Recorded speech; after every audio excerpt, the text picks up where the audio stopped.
dua kalinya di rumah saya lagi. Nah, tanya lagi itu Pak. Dia pun sudah itu. Nah kalau sudah itu nggak usah lagi nak jangan ada hebat, langsung dikam saja di sini. Ya, ibu itu bantu. Nanti ya Pak. Saya tuh ngambilnya sampai Pak ya, Yang kejadian kemarin ya. Ya. Jadi sebetulnya anak sama Dewi ini dua laki bini. Persoalannya cuma sedikit. Ya. Di Solohin itu ada lebam batang. Jadi batang ini kena jaring listrik mati. Nah dari situ salah paham, cocok. Akhirnya terjadilah kemarin itu. Ya. Berkelahi Pak.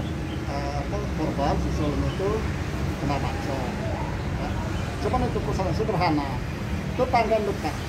Ya, tangga dekat. Tanggal sebelah Bang ya? Tangga sebelah. Jalan itu ya. Nah, itulah kalau persoalan yang diselesaikan dengan emosi seharusnya kan bisa namanya bertetangga ya. Yang suami sendiri ini yang membacok atau apa benar? Apa yang dilakukan? Nah, ini suaminya mungkin kalau terlalu kalap emosi bersimpan tadi kan. Bacok. Kalau istrinya ini sebetulnya karena namanya suami sedang itu kan ada batang dari terlalu kan. Tapi yang yang itu barangnya itu yang bikin tanggung korban. Korban kondisinya saat ini bagaimana Bu?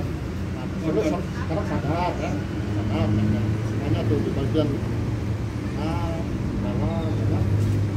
Bang, ini sebelumnya sudah pernah ada.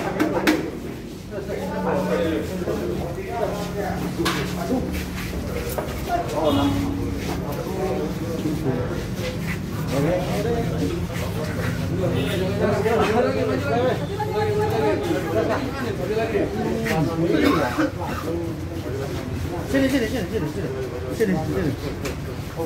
Bapak istri saya Pak. Nah, tiba-tiba dia bilang mati nggak laku.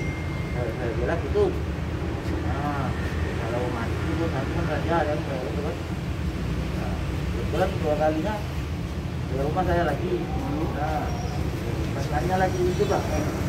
Dia pun sudah itu.